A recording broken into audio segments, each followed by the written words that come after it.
कहानी की शुरुआत साल 1978 से होती है। अमेरिका का एक सूखा और वीरान इलाका जिसका नाम डेथ वैली है। ये जगह बहुत खतरनाक मानी जाती है क्योंकि यहाँ चारों तरफ सिर्फ रेगिस्तान है, तेज धूप और दूर दूर तक कोई इंसान नजर नहीं आता। इसी सुनसान सड़क पर एक बूढ़ा आदमी गाड़ी चला रहा होता है। उसका नाम विक्टर है। वह पुराने कार के पार्ट्स बेचने का काम करता है और अक्सर इस रास्ते से गुजरता है। बाहर का माहौल बहुत शांत है, लेकिन इस शांति के अंदर कुछ अजीब सा डर छुपा हुआ है। चलते चलते विक्टर को सड़क के किनारे एक आदमी दिखाई देता है। वह आदमी एक ड्रिफ्टर होता है। वह थका हुआ है, प्यासा है और बहुत कमजोर दिख रहा है। विक्टर गाड़ी रोकता है और उससे पूछता है कि क्या उसे मदद चाहिए। दोनों के बीच थोड़ी बातचीत होती है, लेकिन विक्टर उस आदमी पर भरोसा नहीं करता। वह उसे अपनी गाड़ी में बैठने से मना कर देता है और कहता है कि आगे जाकर किसी स्टेशन पर लोगों को बता देगा ताकि वे उसकी मदद कर सकें। ये सुनकर ड्रिफ्टर थोड़ा निराश हो जाता है, लेकिन कुछ नहीं कहता। विक्टर अपनी गाड़ी आगे बढ़ा देता है, लेकिन कुछ दूरी पर जाने के बाद विक्टर को एहसास होता है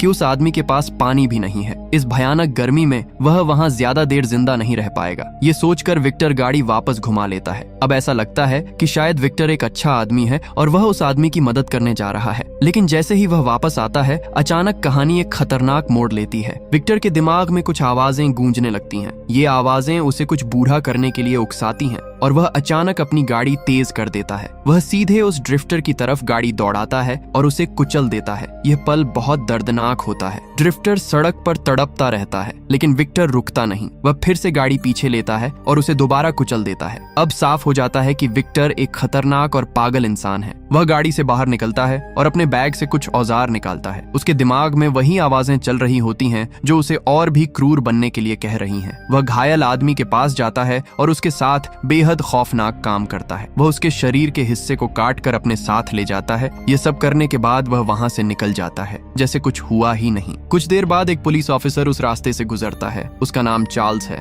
उसे सड़क पर खून के निशान दिखाई देते हैं और शक होता है कि कुछ गलत हुआ है। वह उन निशानों का पीछा करता है और आगे जाकर विक्टर की गाड़ी ढूंढ लेता है। विक्टर एक सुनसान जगह पर बने अपने घर में पहुंच चुका होता है। ये घर भी काफी डरावना होता है क्योंकि अंदर इंसानों के कटे हुए सिर और सड़े हुए शरीर पड़े होते हैं। वह अंदर जाता है, गैस मास्क पहनता है और जो चीज वहां लेकर आया था उसे टेबल पर रखता है। तभी अचानक पुलिस ऑफिसर चार्ल्स वहां पहुंच जाता है। वह विक्टर को पकड़ लेता है और उसे हथकड़ी लगा देता है। चार्ल्स जब घर के अंदर देखता है तो वह डर जाता है क्योंकि वहां बहुत ही गंदा और डरावना माहौल होता है। इंसानों के सड़े हुए शरीर और भयानक बदबू उसे परेशान कर देती है। वह तुरंत बाहर आकर बैकअप बुलाता है, लेकिन जब वह वापस अंदर आता है तो विक्टर वहां से गायब हो चुका होता है। दरअसल विक्टर ने खुद का हाथ काटकर हथकड़ी से खुद को आजाद कर लिया होता है। अब वह फिर से भाग रहा होता है। चार्ल्स उसे ढूंढने बाहर जाता है, लेकिन तभी विक्टर अचानक उसके सामने आ जाता है। उसके हाथ में एक खतरनाक औजार होता है। चार्ल्स डर जाता है और अपनी बंदूक गिराकर भागने लगता है। तभी अचानक एक गोली चलती है और सब कुछ रुक जाता है। विक्टर खुद ही सरेंडर कर देता है और कहता है कि उसका काम खत्म हो गया। इसके बाद उसे गिरफ्तार कर लिया जाता है और पूछताछ होती है। पूछताछ में पता चलता है कि विक्टर पहले एक सैनिक था और वियतनाम वॉर में लड़ चुका था। वहां उसने बहुत हिंसा देखी थी और खुद भी बहुत लोगों को मारा था। जब उससे उसके अपराधों के बारे में पूछा जाता है तो वह कहता है कि वह जो कर रहा है वह उसे किसी और दुनिया में और ज्यादा शक्तिशाली बनाएगा। वह कहता है कि उसके दिमाग में जो आवाजें आती हैं वे उसे आदेश देती हैं और अगर वह उनका पालन करेगा तो अमर हो जाएगा। आखिरकार उसके सारे अपराध साबित हो जाते हैं और उसे मौत की सजा सुनाई जाती है। उसे गैस चेंबर में ले जाया जाता है जहां उसकी सजा पूरी की जाती है। वहां कुछ लोग मौजूद होते हैं जिनमें एक पादरी, पत्रकार और वही पुलिस ऑफिसर चार्ल्स भी होता है जिसने उसे पकड़ा था। धीरे धीरे जहरीली गैस उसे मार देती है। सबको लगता है कि अब यहाँ कहानी खत्म हो गई है, लेकिन असली डर यहीं से शुरू होता है। मरने के बाद भी विक्टर की आत्मा खत्म नहीं होती। वह किसी और रूप में वापस आता है और फिर से उसी डेथ वैली में लौट जाता है। अब कहानी आगे बढ़ती है। करीब 40 साल बाद समय बदल चुका है, लेकिन डेथ वैली की वह डरावनी जगह अभी भी वैसी ही है। अब हम देखते हैं वही पुलिस ऑफिसर चार्ल्स जो अब बूढ़ा हो चुका है और इस इलाके का शेरिफ बन चुका है। वह अपने बेटे हैरिस के साथ बात कर रहा होता है। हैरिस भी अब पुलिस ऑफिसर है और अपने पिता की जगह लेने वाला है। एक डॉक्टर जिनका नाम एलन है वह भी वहां आती है।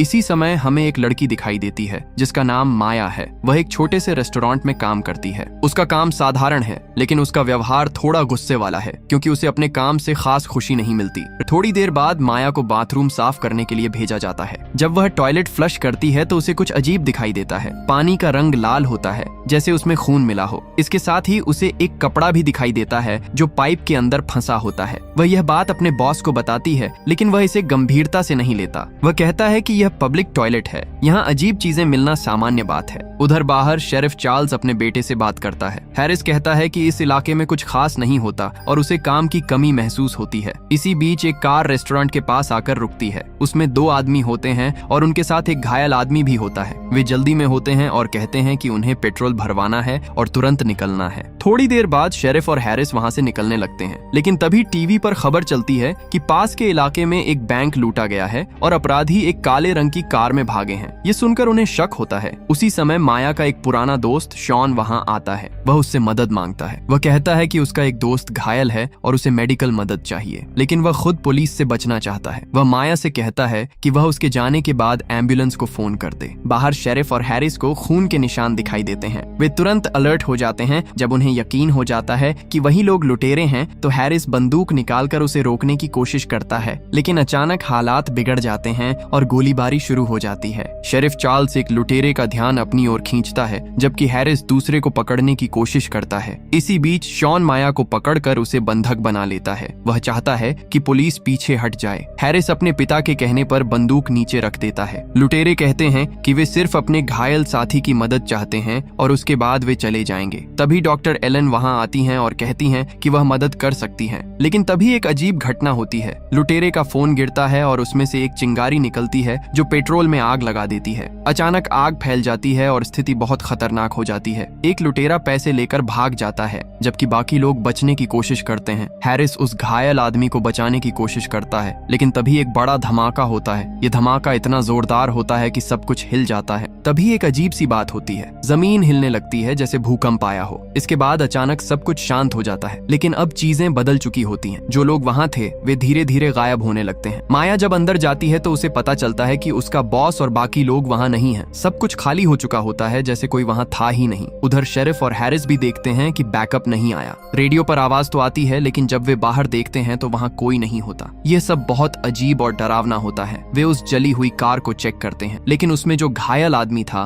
उसका शरीर गायब हो चुका होता है। यह देखकर सभी लोग और ज्यादा डर जाते हैं। अब उन्हें समझ नहीं आता कि यह सब क्या हो रहा है। उधर हैरिस मदद लाने के लिए बाहर जाने की कोशिश करता है, लेकिन उसे एक अदृश्य दीवार रोक देती है। वह दौड़कर पार करने की कोशिश करता है, गोली भी चलाता है, लेकिन वह उस दीवार को पार नहीं कर पाता। अब साफ हो जाता है कि वे सब इस इलाके में फंस चुके हैं। दूसरी तरफ जो लुटेरा पैसे लेकर भागा था वह भी उसी दीवार से टकरा जाता है और उसकी कार एक्सीडेंट का शिकार हो जाती है। वह बुरी तरह घायल हो जाता है, लेकिन अजीब बात यह होती है कि वह मरता नहीं है। अब धीरे धीरे सभी को समझ आने लगता है कि यह कोई सामान्य घटना नहीं है। यह जगह अब एक ऐसी दुनिया बन चुकी है जहां लोग ना पूरी तरह जिंदा हैं और ना ही पूरी तरह मरे हुए हैं। ये एक ऐसी स्थिति है जहां से बाहर निकलना लगभग असंभव है और इसी के साथ एक नई डरावनी सच्चाई सामने आने वाली है। अब तक सभी लोगों को समझ आ चुका है कि वे एक अजीब और खतरनाक जगह में फंस चुके हैं। ये जगह ना पूरी तरह असली दुनिया है और ना ही पूरी तरह मौत के बाद की दुनिया। यहाँ कुछ ऐसा हो रहा है जो समझ से बाहर है। रेस्टोरेंट के अंदर माया, शॉन, शेरिफ चार्ल्स, हैरिस और डॉक्टर एलन सब एक साथ बैठकर सोचने की कोशिश करते हैं कि आगे क्या करना चाहिए। डॉक्टर एलन उस पुराने कागज को पढ़ती हैं जो उसे पहले मिला था। उस पर लिखा होता है कि लोग अंधेरे और रोशनी के बीच फंसे हुए हैं। इसका मतलब है कि वे लोग एक ऐसी जगह पर हैं जो जिंदगी और मौत के बीच है। इसी दौरान हैरिस वापस आता है और सबको बताता है कि उसने खुद उस अदृश्य दीवार को देखा है जो पूरे इलाके को घेर रही है। वह कहता है कि कोई भी इस जगह से बाहर नहीं जा सकता।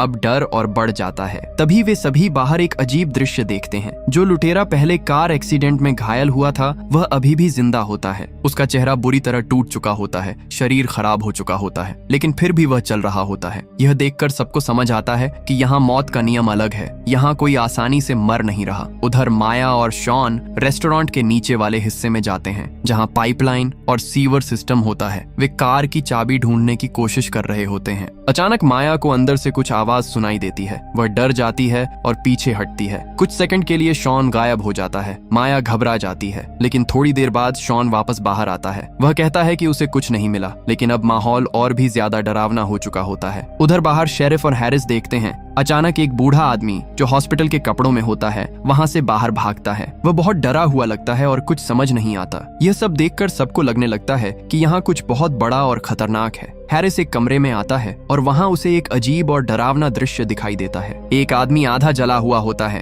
उसका शरीर अधूरा होता है, लेकिन फिर भी वह जिंदा होता है। वह हैरिस से बात करता है और कहता है कि उसे बचाने की कोशिश मत करो। यह सुनकर हैरिस डर जाता है और तभी अचानक एक काली परछाई जैसी चीज वहाँ दिखाई देती है। वह बहुत तेज होती है और किसी इंसान जैसी नहीं लगती। वह सीधे हैरिस पर हमला करती है और उसे अपने अंदर खींच लेती है। ये सब बहुत जल्दी होता है और समझने का मौका भी नहीं मिलता। उधर रेस्टोरेंट में माया को भी अजीब चीजें महसूस होने लगती हैं। उसे आवाजें सुनाई देती हैं जैसे कोई उसे बुला रहा हो, लेकिन जब वह बाहर आती है तो वहाँ कोई नहीं होता। अब यह साफ हो चुका होता है कि यह कोई सामान्य दुश्मन नहीं है, यह कुछ और ही है। उधर शॉन पुलिस की गाड़ी में बैठा होता है और बहुत डरा हुआ होता है। अचानक उसे लगता है कि कोई चीज गाड़ी पर गिरी है। वह बाहर देखता है और डर जाता है। हैरिस का शरीर गाड़ी पर गिरता है। वह घायल होता है लेकिन अभी भी जिंदा होता है। डॉक्टर एलन उसकी मदद करने आती है, लेकिन तभी अचानक वही खतरनाक प्राणी फिर से आता है। इस बार वह डॉक्टर एलन पर हमला करता है और उसे मार देता है। अब यह पूरी तरह साफ हो जाता है कि यहाँ कोई इंसान नहीं है, यह वही विक्टर है। लेकिन अब वह पहले जैसा नहीं है। वह एक भयानक रूप ले चुका है। उसका शरीर टूटा फूटा है, चेहरा पहचान में नहीं आता और उसकी हरकतें डरावनी हैं। शेरिफ चार्ल्स उसे पहचान लेता है। उसे याद आता है कि यह वही आदमी है जिसे उसने सालों पहले पकड़ा था।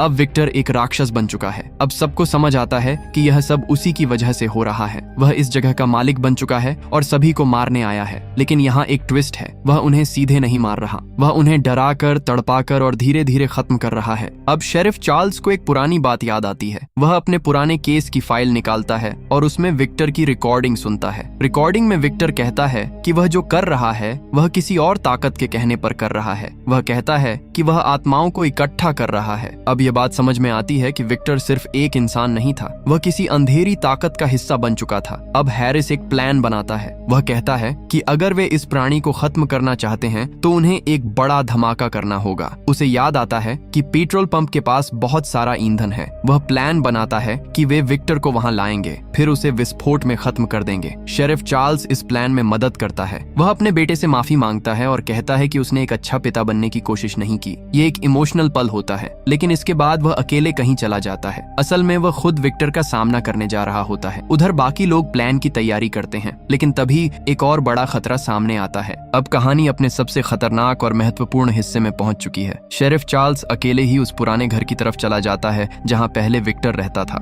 उसका इरादा साफ होता है, वह इस बार उस राक्षस को हमेशा के लिए खत्म करना चाहता है। जैसे ही वह उस घर के अंदर पहुंचता है, अचानक वह उसी खतरनाक प्राणी के कब्जे में आ जाता है। विक्टर, जो अब एक डरावना और टूटे हुए शरीर वाला जीव बन चुका है, उसे पकड़ लेता है और एक टेबल पर बांध देता है। वह उसके साथ वही करने की कोशिश करता है जो वह पहले अपने शिकार के साथ करता था, लेकिन इस बार चार्ल्स तैयार होता है। उसके पास एक ग्रेनेड होता है जो उसने पहले ही अपने साथ रखा था। जैसे ही विक्टर उसे मारने वाला होता है, चार्ल्स ग्रेनेड का पिन निकाल देता है। एक बड़ा धमाका होता है और पूरा घर उड़ जाता है। यहाँ एक बलिदान होता है। चार्ल्स खुद को खत्म करके उस राक्षस को भी खत्म करने की कोशिश करता है। उधर दूसरी तरफ माया और शॉन अपने प्लान पर काम कर रहे होते हैं। वे गैस पाइपलाइन को खोलते हैं ताकि वहाँ आग लगाकर एक बड़ा विस्फोट किया जा सके। तभी वह प्राणी फिर से वहाँ आ जाता है। इस बार वह पहले से ज्यादा खतरनाक होता है। वह बहुत तेजी से हमला करता है और शॉन को नीचे गिरा देता है। शॉन उसके सामने कमजोर पड़ने लगता है। तभी माया एक बड़ा फैसला लेती है। वह खुद को उस प्राणी के सामने पेश करती है ताकि उसका ध्यान अपनी तरफ खींच सके।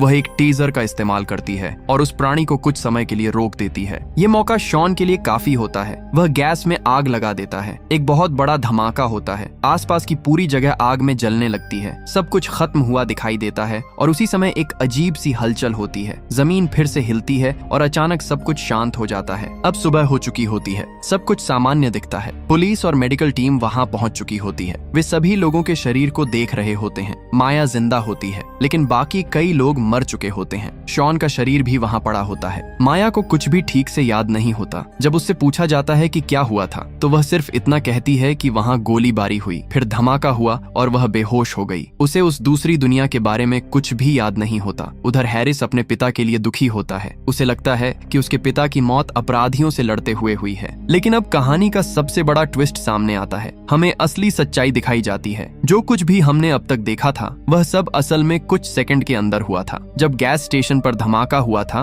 उसी समय सभी लोग मर गए थे। वह पूरी डरावनी दुनिया असल में उनकी मौत के ठीक पहले के कुछ पलों का अनुभव था। हर इंसान ने अपनी मौत को एक अलग तरीके से महसूस किया। विक्टर का राक्षस बनना, लोगों का गायब होना, अजीब घटनाएं, यह सब उनकी सोच और डर का रूप था। वह प्राणी असल में कोई असली दानव नहीं था। वह हर इंसान की मौत का प्रतीक था। जिस तरह से हर इंसान मरा उसी तरह से उसने उस प्राणी को महसूस किया। अंत में माया ही एकमात्र इंसान होती है जो बच जाती है। वह वापस असली दुनिया में आ जाती है। बाकी सभी लोग मर चुके होते हैं। हैरिस अपने पिता को खो चुका होता है और ये घटनाएं एक रहस्य बनकर रह जाती हैं, क्योंकि जो सच्चाई थी वह सिर्फ उन्हीं लोगों ने देखी थी जो अब इस दुनिया में नहीं है। तो दोस्तों, आपको ये कहानी कैसी लगी कमेंट करके जरूर बताना और इसी तरह की कहानियों के लिए हमारे चैनल को सब्सक्राइब जरूर करना।